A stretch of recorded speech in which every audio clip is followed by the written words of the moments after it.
وطن کی مٹی گواہ رہنا، گواہ رہنا۔ معزز ٹوسٹ ماسٹرز اور مہمان گرامی، السلام علیکم۔ نیرہ نور کے گانے کا یہ ابتدائی شعر مجھے بہت کچھ سوچنے پر مجبور کر دیتا ہے، تو میں نے اس شعر کو آج اپنی تقریر کا عنوان اور اپنی سوچ کو الفاظ میں ڈھال کر کچھ کہنے کی جسارت کی ہے۔ معزز حاضرین، جب 14 اگست 1947 میں پہلی بار اس وطن کے رہنے والے اور ہجرت کر کے آنے والے مسلمانوں نے اپنی جبیں ارض مقدس پر رکھ کر سجدہ کیا اور خدا کا شکر بجا لایا کہ انہیں اپنے وطن کی مٹی نصیب ہوئی، صفائے دہر سے باطل کو مٹایا کس نے، نوے انسان کو غلامی سے چھڑایا کس نے، میرے کعبے کو جبینوں سے بسایا کس نے، میرے قرآن کو سینوں سے لگایا کس نے۔ وہ وطن جو مذہب اسلامی اقدار پہ آزادانہ عمل درآمد اور مساوات کے لیے ہم نے حاصل کیا تھا، اس وقت سجدہ ریز ہو کر ان تمام مسلمانوں نے اپنی دھرتی، اپنے وطن کی مٹی، ارض مقدس سے، ارض پاک سے یہ عہد کیا تھا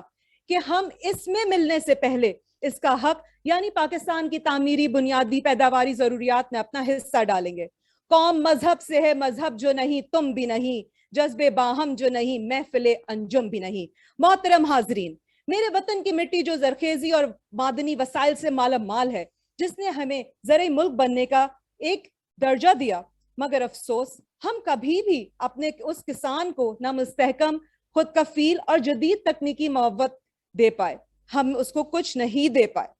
ہماری زرعی پیداوار آج بھی عالمی منڈی میں اپنا کوئی خاص مقام مختص نہیں کر پائی۔ تھے تو آبا وہ تمہارے ہی، مگر تم کیا ہو، ہاتھ پر ہاتھ دھرے منتظر فردا ہو۔ معزز حاضرین، وسائل کی کمی، بے روزگاری، وسیع کنبے، مہنگائی، ناانصافی، پرچی سسٹم نے ہمارے نوجوانوں کو کئی دہائیوں سے بیرون ملک جانے اور اپنی مٹی سے دور ہونے پر مجبور کر دیا ہے، اور پھر ہم انہی اپنے پیاروں کی میتوں کو کہیں اور نہیں بلکہ اپنے وطن کی مٹی میں مدفن کرنے کے لیے ہزاروں ڈالر خرچ کر کر واپس لے کر آتے ہیں۔ بس وطن کی مٹی نصیب ہو جائے، یہی وصیت اور آخری خواہش ہوتی ہے۔ میرے ہم وطنوں، وقت کی تشنگی اجازت نہیں دیتی کہ اس سلسلے میں مزید کچھ عرض کروں، اس لیے اب اپنی گزارشات کے اختتام پر میں یہ چاہوں گی کہ آئیے مل کر عہد کریں کہ ہم پاکستان کو خوشحال اور مستحکم بنانے کے لیے دن رات محنت کریں گے اور حب الوطنی کی ایک ایسی مثال قائم کریں، ایک ایسی مثال کہ ہماری آنے والی نسلیں بھی بجا طور پر اس پر فخر کر سکیں اور اپنے وطن کی مٹی سے دور نہ ہو، بیرون ملک نہ جائیں، کہیں دور نہ جائیں۔